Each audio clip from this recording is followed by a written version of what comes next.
you know, the generals and the admirals, and they were all having to be seething with contempt, going, wait a second, I left my troops, right. I left the forward positions that I had been put in to defend America and defend American interests across the globe, to come have this guy lecture me about warrior ethos and some bizarre pep rally.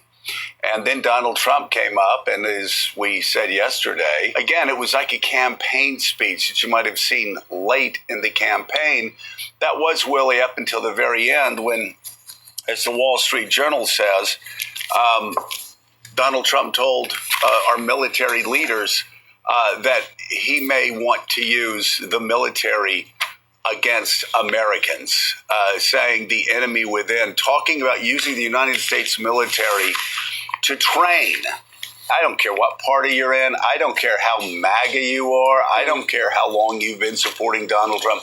You know, that's a serious breach. That's a breach not only of military tradition, that's a breach of the law. It's a breach in every way. There is no way. And I know right now watching, there are Republicans in the Senate. There are Republicans in the House who understand what an extraordinary breach that is, what he said was, and now is the time, because they held their right hand up and they took an oath to protect and defend the Constitution of the United States and the laws of this land.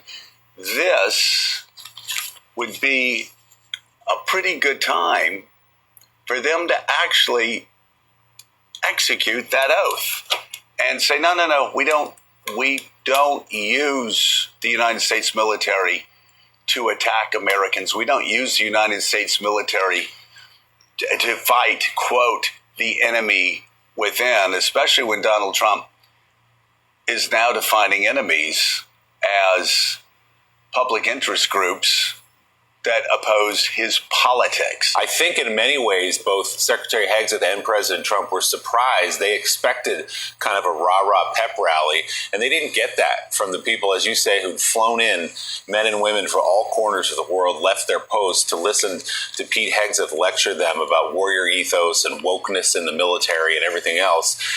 They didn't get the response they expected. In fact, there were a couple of moments where Pete Hegseth sort of paused for a laugh or applause, did everything but the Jeb Bush please clap.